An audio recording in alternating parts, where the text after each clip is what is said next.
What's up, guys? A little different format today just because of some breaking news and our schedules not necessarily aligning with when might be an optimal time to do this. So we're actually pre-recording this, which is kind of outside the nature of what most of our friendly conversations are, where we prefer to have the live format and be able to interact with you guys. But there is some news that dropped today in the CrossFit world, specifically relating to the affiliates. You may have seen it already distributed from CrossFit. There's certainly going to be articles up on places like the Morning Chalk Up, Barbell Spin, and I'm sure that several people will have opportunities to talk about it and get a variety of different opinions. If you happen to watch Coffee Pods and Wads episode yesterday, they actually talked about this potentially happening, and the next day here it actually is happening. And what we're referring to is an increase in affiliate rates, which we're going to talk much more about what that means and what that looks like. And of course, we also have written an article. We're going to go through that article. And in our attempt here was to provide a little bit of context in addition to the information. The information should be readily available in a variety of different places. And so we tried to kind of dive into nuances of the announcement, highlighting some key features that we hope are not lost with the broad brushstroke of the fact that affiliate prices are going up. So I'm going to kind of turn it over to Patrick to guide us through what I've written, and then he and I will kind of share our experiences. We did get a chance to speak to Don last night and get his perspective, have a chance to ask him some questions, help contextualize things for us. And so we're going to kind of try to do that for you now. Yeah, like Brian stated, we were able to talk to Don and Chris Madigan, who handles most all their PR, and they were. It was a very great conversation. He was very transparent with us, and we listened to him speak, and then we were able to ask some questions, and he had to answer for all of them. And Brian will go through the article, like Brian states. There'll be some information there for further questions, but we do, even though we are pre-recording, we definitely would love to see your comments in the section. We will put an Instagram post up because these are all things we'll consider and we'll discuss, and that's the best way to get answers or figure things out, is just having thoughtful conversations. And that's ultimately what these friendly conversations are about have thoughtful conversations within the community. It doesn't necessarily have to be about the sport, but in this case we're talking about affiliates. So with that being said, Brian wrote this article, and I'll kind of guide us through it here. So title is Raising Affiliate Fees a Bad Thing? Strong title, Brian. I love it. Well, it's when a big announcement like this comes, that's the first blush reaction by most people is going to be positive or negative. Yes. And then they're going to be seeking specific information to potentially justify whatever their instinctual reaction is. And I think that the first question that I have is this one. Well, is this a bad thing? I mean, I could write, is it a good or a bad thing? But if it's not a bad thing, then it's either a neutral or a good thing. So we're just trying to identify here what are the kind of elements of this announcement that are worth considering. And by the end of the article or the consumption of the information that's out there, hopefully you too can come to a conclusion about what you believe. Yeah. So this news it'll be emailed out at 2 p.m. Eastern. I believe it's emailed out mainly to the affiliates. So again, like we were able to talk to them. So the exact details, we were able to gather a lot of details. There'll be more details in the press release email, and as well as there'll be some other, like a they discuss town halls, which we'll discuss later, and some other resources for affiliates. So the main first thing you bring up, inflation is a real thing. So Brian, explain what is inflation? Yeah, I mean, this is something was included in the press release that we saw. They cite a figure of 74% increase over the last 11 years. And they choose 11 years because I believe that was the last time there was a price increase for affiliates. So it's been over a decade. During that time, the cost of living has gone up, is what the inflation is suggesting. And therefore, it shouldn't really be that surprising that there's a raise in the affiliate prices. In the context of digesting that information, I personally was reminded of two situations from recent years. One of them was with an affiliate that is a 10-year affiliate that I used to work for, that they did a price increase to their membership not too long ago for the first time in a long time as well. And so that's a micro example of one affiliate doing that. This is a macro example of the of CrossFit doing it to all affiliates. So in the same way that the affiliate owner would apply an increase in price to 100 or 200, however many members in their gym at some point or periodically over their existence, CrossFit is now doing that for their affiliates as well. And then the second thing I thought about was a buddy of mine, Chase Ingram, and he made a transition from being an affiliate owner to being an affiliate rep for CrossFit recently. And when he first did that, he talked about that kind of a parallel. As an affiliate owner, I can have an impact on X number of people who come to my affiliate, dozens to hundreds, something like that. As an affiliate rep, I can have an impact on dozens to hundreds of affiliate owners who then subsequently have an effect on their membership. And so it's kind of that next step up. And I just thought, like, it just came to mind as a relevant parallel that in the same way that affiliate owners would increase prices periodically over their existence, CrossFit HQ makes sense that they would raise prices periodically over the course of their existence as also a business. And as we mentioned, there were some conversations about this actually yesterday on Coffee Pods and Wads, a little debate show. Craig Howard, who is an affiliate owner, had talked about an experience that he's had with increasing rates at his gym. And obviously, I would assume that most long-standing affiliates have had a price increase at some point during their existence. I will state, like Brian said, that Coffee Pods and Wads, I believe it's called the, what is it, whiteboard? Around the whiteboard. Around the whiteboard. Peter, a good friend of ours, he got this news as well. So in anticipation for this, he actually did clip that segment, and it is available on his Coffee and Pods, just that segment regarding the raise in affiliation fees. And like he said, Hiller, Lauren, and Craig, they each give very good arguments and rebuttals. So if you get a chance, check that out. I want to bring up the thing, what you said about Chase. You're going to have a lot of media sources coming out.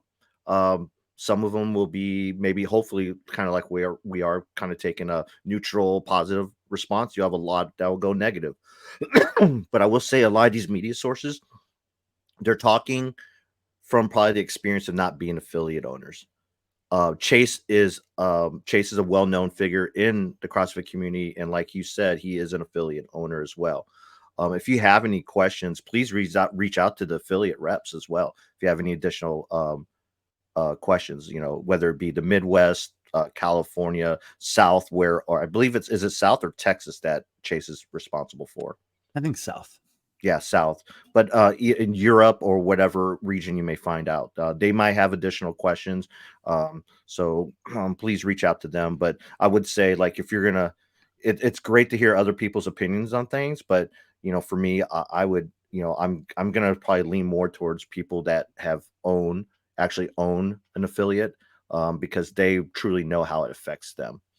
Because like you said, you used to work on affiliates, so did I. Did I own an affiliate? No, but but that's in the past. It's how it affects these affiliate owners from here going on.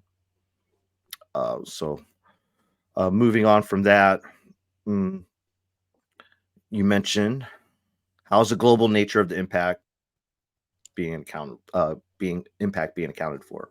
This was this was kind of one of the first things that stuck out in my mind when we were talking to Don.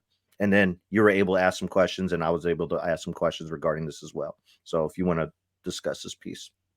Yeah, I mean, affiliates exist around the world, and the economic realities within which they exist are very different. And so when we see a figure like 74% inflation rate, I'm not sure if that's globally, if that's in North America, if that's some kind of a study that they've done that's directly reflective of where affiliates generally exist. I don't know. But I can definitely say, and I cite in here, that based on the travels that I have, there's a massive range of cost to be a member at an affiliate. And that is one factor or one figure that you can look at that gives an insight into what the economic reality of that part of the world might be.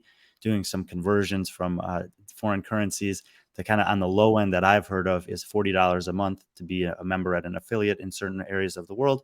And on the high end, I've seen into the 400s as a monthly membership price with some certain gyms and places in North America. So obviously that's a 10x range or more for one person at a gym. And therefore, when you're considering the notion of affiliate prices raising globally, whatever the percentage change is for someone who has a $450 a month membership compared to a $40 a month membership for their members is a significantly different reality that they have to, rationalize with and figure out how to navigate. So we asked him this, and actually, this wasn't information that was in that original email that we saw. And potentially they've changed it since then. I don't know. But there also are other resources, like Patrick mentioned, FAQ section that we didn't get to see that will exist, and then a few town halls. I believe one of them is today, at least that's what it's listed as, and the other one is next Monday. I'm hopeful, as we'll talk about, I think later, that people can attend those or watch them after the fact. Either way, what Don told us is it's not a uniform change, and that even though the email that we saw didn't list exactly what the price increase was or would be for every affiliate, there's a reason for that. And the reason is that each affiliate will be communicated to directly what their new rates will be based on whatever the factors are. So as an affiliate owner, there shouldn't be any mystery about what you're paying. And as someone who's just generally curious or critical about this change, Don did mention to us that there are actually some affiliates who will be paying a lower rate. Mm-hmm. And that, to me, was probably the most critical thing that he said. One of the things that I have often been critical about within the sport of CrossFit is that they haven't taken the data that's available and applied it to logical decision making, at least from my perspective. And we could cite some examples about the distribution of spots at a Masters competition, who's making it through to a quarterfinal based on performance, where are game spots being pulled from based on performance historically and in this specific season. But on the affiliate side, if that's true, that they're actually lowering costs for some people while they're obviously raising costs for a majority of people, that speaks to me that that team has actually done real work in terms of assessing likely GDP, average cost of affiliation, retention rates, etc., to make decisions on a case by case basis. And kind of knowing that, and then also thinking about the conversation that was had on Peter's show, all three of the people that you mentioned were on that show were or are affiliate owners. And Lauren Smith, who owns an affiliate in Wales, talked about the fact that she doesn't think that CrossFit sees every affiliate as an individual. She mentioned this narrative from Don is counter to that, where individually they're assessing the reality of your economic situation for your affiliate as an owner and for your members, and applying a new rate that could be higher, likely is higher, but could be lower to you.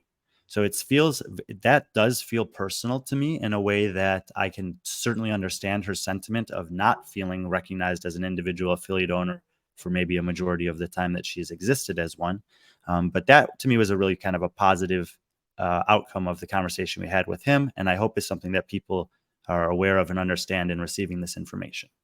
Yeah, and I think that goes by, like I said, if it's individualized, I think that's again that'll show the value of these regional reps, these affiliate reps, because those more than likely will be the people. If you have a question, that's who you're going to have to direct that to. For in the case of Lauren, if she doesn't know who her regional or area rep is, which knowing her, she probably knows him or her very well. Start communicating with them. But the one thing we're saying is, you would think that raising the price, which is what everyone's going to kind of key in on, is going to stop the growth of CrossFit in terms of affiliates. But like you mentioned, some of these regions, areas, communities that have a low GDP, they'll be looked at on a case by case basis, and it might actually increase the growth. I'm looking at something like South America, which has a huge growth potential for CrossFit, a much deep love for CrossFit. However, they don't have their GDP in South America alone isn't the most stable. So, we don't know for sure, but I imagine like South America that it will be lower to have an affiliate cost. So that actually helps with the increase in growth of CrossFit. So, yeah. Is this in the line with their stated purpose? Sorry, a little pause for dramatic effect there.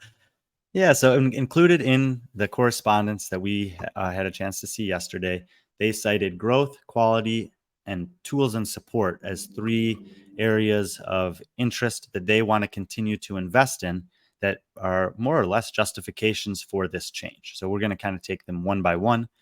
Growth is the one that they listed first, but there was the least information there. And more or less, they're citing things like technology, personnel, and marketing as areas that they want to continue to invest in. And my reaction is, that's great. What does that mean? Yeah. And so, what I would be looking for here, and again, these are things that could potentially exist in the FAQ section. They could potentially exist as part of the town halls that are being made available for interactions and further information.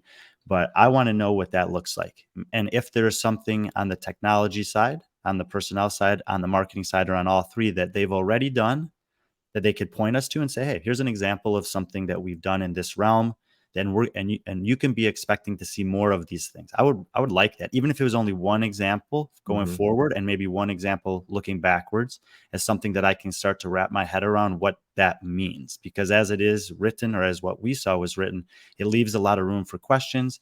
And while it sounds great, it's not that meaningful in terms of having any depth to it.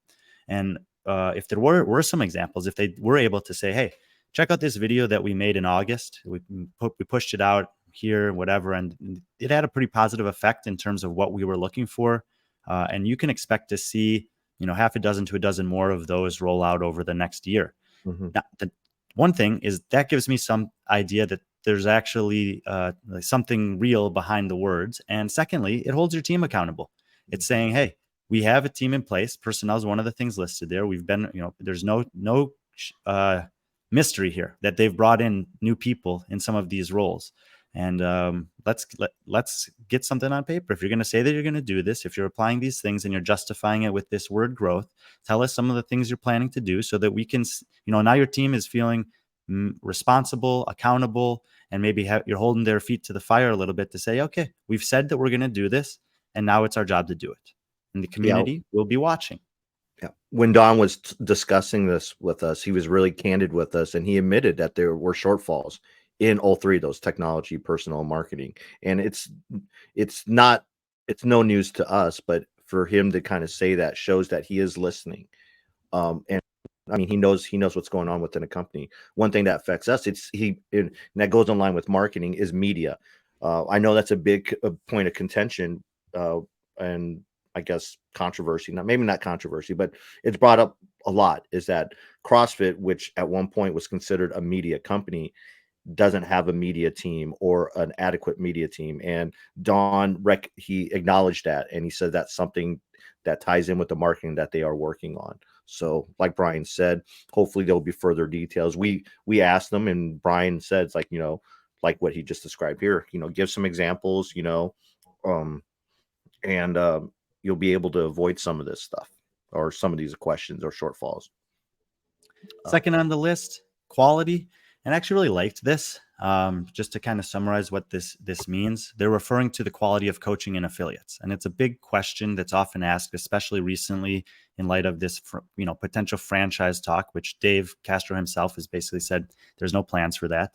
But there is this notion that if I go to a CrossFit gym in New York compared to California or Canada or Mexico or Brazil or India or China or wherever, that I'm going to get a different experience. And even potentially city to city within the same city, that you could have a very different experience at one affiliate than the other.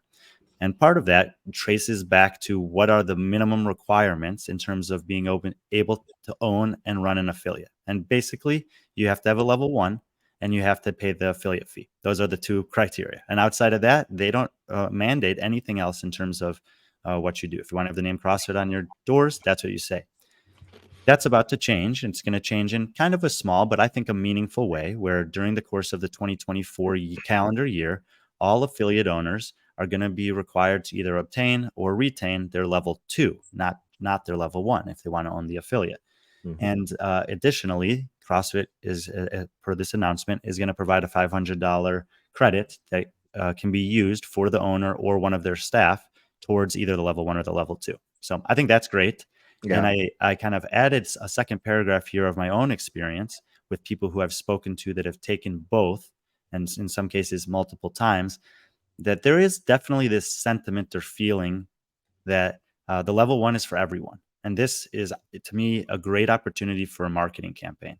And that in contrast to that, the level two is for coaches. And what I mean by coaches is someone who is coaching on a regular basis during their weekly life. So it could be, 1 hour a week, 3 days a week, 3 hours a week that you're coaching, that you're coaching regularly, consistently over time. And obviously it can be someone who coaches as a full-time coach or who owns an affiliate and maybe coaches, variable amounts of time depending on how their affiliate runs.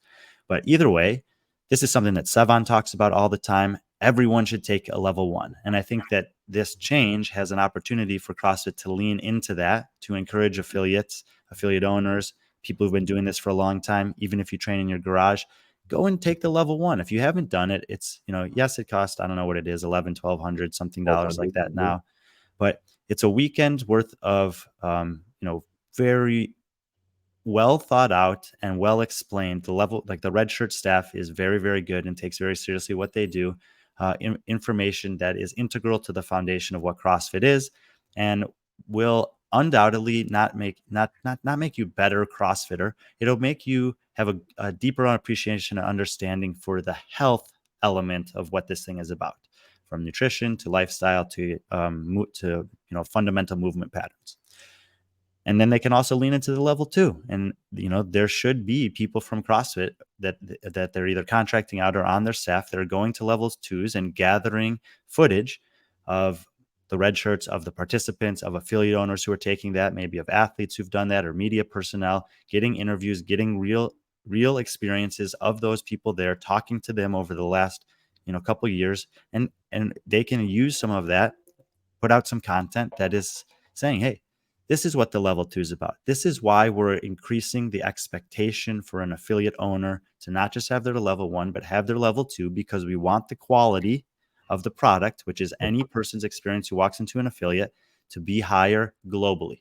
And one of the easy ways to do that is go to the level two, where we specifically have crafted this weekend experience towards what it means to be a coach in a CrossFit affiliate. As someone who, I guess, I took my L2 in 2 years ago, and I don't coach anymore. I don't run an affiliate, but it was either a decision to renew my L1 or my L2, and I didn't need either one of those because I had no desire of coaching or doing anything like that. But I wanted to do it anyways because I wanted to understand, especially being someone in this CrossFit space, I want to understand what the L1 versus the L2 was, and I would say they are vastly different. Like Brian says, L1 is almost kind of like, your introduction in the CrossFit as a methodology. And then L2 is, like you said, for coaches. And I will say the L2 was probably one of the most enjoyable classes I've ever taken when it comes to anything, actually. So, and I think one reason why is like within those courses that you're taking, there's a built-in community. I was able to talk to other affiliate owners from all over the state, all over the Midwest, and talk about their community as well.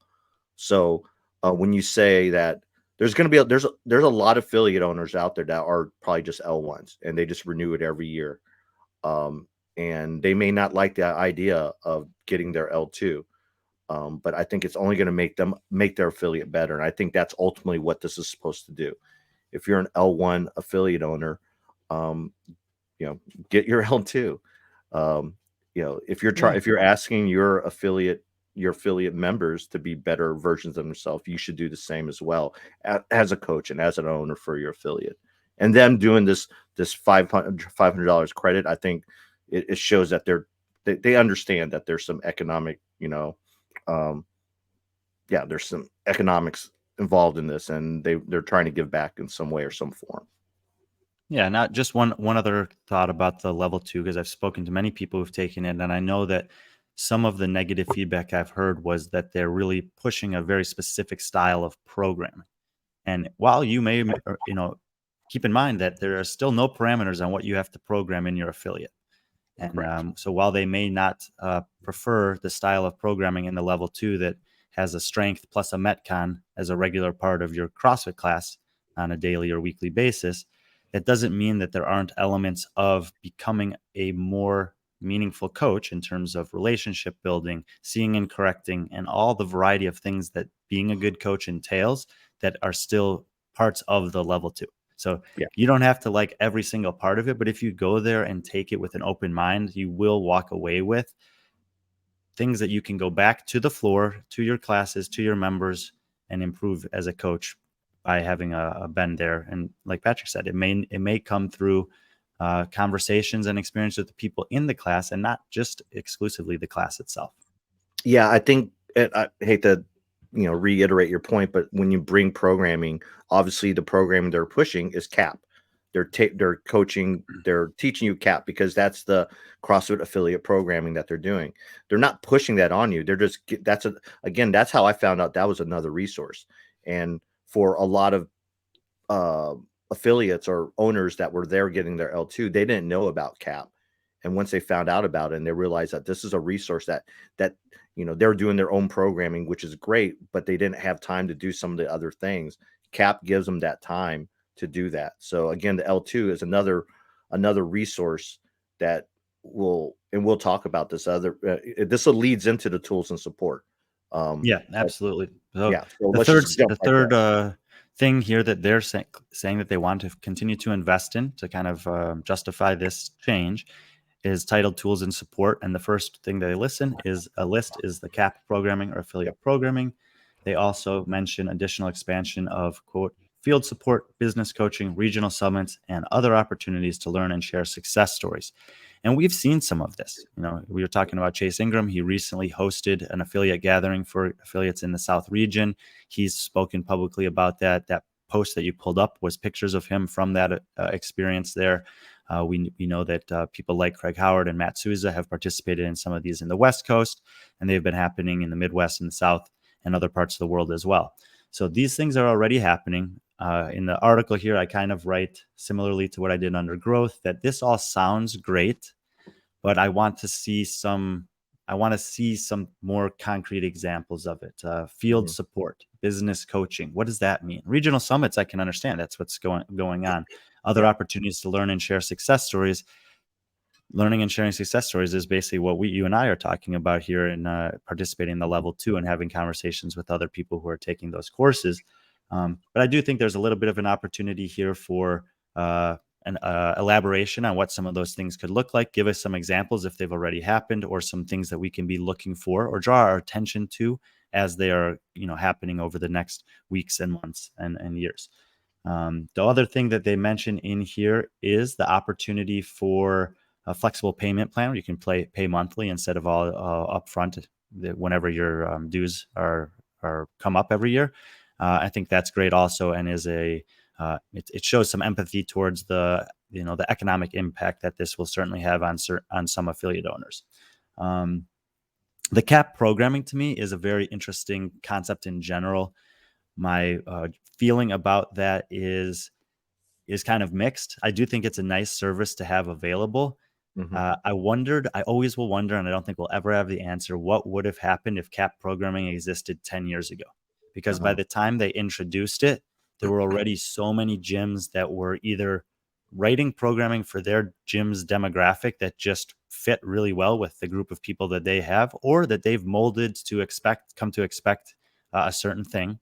And then there are others that would have already been doing comp train for years and years and years, or more recently doing mayhem, proven, HWPO, underdogs, brute, you name it, programming that's been available longer than CAP programming has at both the personal but also the affiliate level, or just kind of the GPP, general population level. So and there's also this kind of a nuance that CAP programming now exists and CrossFit.com still exists. And the way that those two things kind of interact with each other, I know has caused some confusion for certain people. And so I wonder if in the further evolutions of this that they're citing, that there might be some kind of a marriage or a symbiotic relationship that evolves between the .com programming and the CAP programming that maybe eases some of the confusion on that front. And then in the email, there'll be links and you'll see those available. So if you're an affiliate owner and you're watching this, please go refer to the email. There should be links to the fact page and the two town halls you're discussing. So um, when we were talking with Don, he really was hoping for the reason why he's having two is he realizes that there's gonna be lots of questions. There are a lot of affiliates out there, and he wants full participation as much as he can. So he's hoping for as many affiliates during these town halls. Yeah, I think both are great. Get ahead of some of those questions. If you have immediate reactions to this that are, curious, questioning, critical, or otherwise, check the FAQ page. See if they maybe have, foreshadowed some of those concerns and already addressed them. And then secondarily, if they're not there, and you should check them before you go to the town hall. If they're not there, go see if you can make one of the town halls and potentially get some of those questions answered. Yeah, and if we get those details, we'll try to post it maybe somewhere on our Instagram, so that way you have access to that information. One thing you brought up towards the end of our conversation is something that we've discussed with CrossFit many a times. Is like whenever we had these press conferences with athletes, is that they don't make them available. They don't post them immediately to kind of just give people access to them. And that's something you brought up here regarding the town halls. Yeah, I mean, not everyone who wants to make those will be able to, based on pre-existing schedules, time changes, different time zones globally, and other responsibilities, family-wise, business-wise, whatever.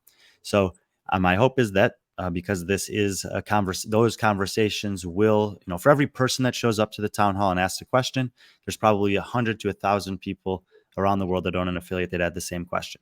And so I hope that those will be made public. Well, I don't see why they wouldn't be potentially even streamed live and Yeah. just an opportunity. And then, living there for people to go back and reference them and get their questions asked if they're unable to make it. Don't know for sure if that's going to happen or not, or what that's going to look like. That's just my hope. Ultimately, just asking the question in the title. So, Brian, is raising affiliates fees a bad thing? Blanket statement, I would say no. I think that there's plenty of understanding from just an economic standpoint of over time that this sort of thing happens. I do think that when you're going to make a decision like this, timing, how it's communicated, expecting a certain level of response, and creating a way for people to interact with you are all things that need to be considered and accounted for. It sounds like CrossFit's done that with the FAQ, with the town halls, with including certain information, some statistics, and some explanations, justifications, examples of things that they feel will, get ahead of some of the immediate concerns. However, there's still work to do, basically, and over the course of the next periods of time, probably weeks to months periods of time, to really kind of solidify the fact that this was a decision founded in all the things that they're citing. We need to see some action that backs up the words. As we talked about specifically with the growth and the tools and support, there's some language in there that sounds great, but it's only great if there's action that follows it up. And so my hope, my perspective based on how CrossFit has disseminated information historically is that this is positive, better than some of the other times in the past. Mhm. And the thing that would enhance that even more would be a really strong and relevant follow-up that's action-based and reflects on the things that they've said in this announcement today. Yeah, well said. Again, there's there's going to be resources available, and there's going to be many talks and discussions about this. Initial reaction would probably be negative, but take a step back, maybe listen, watch, uh, take in as much information as possible from any side.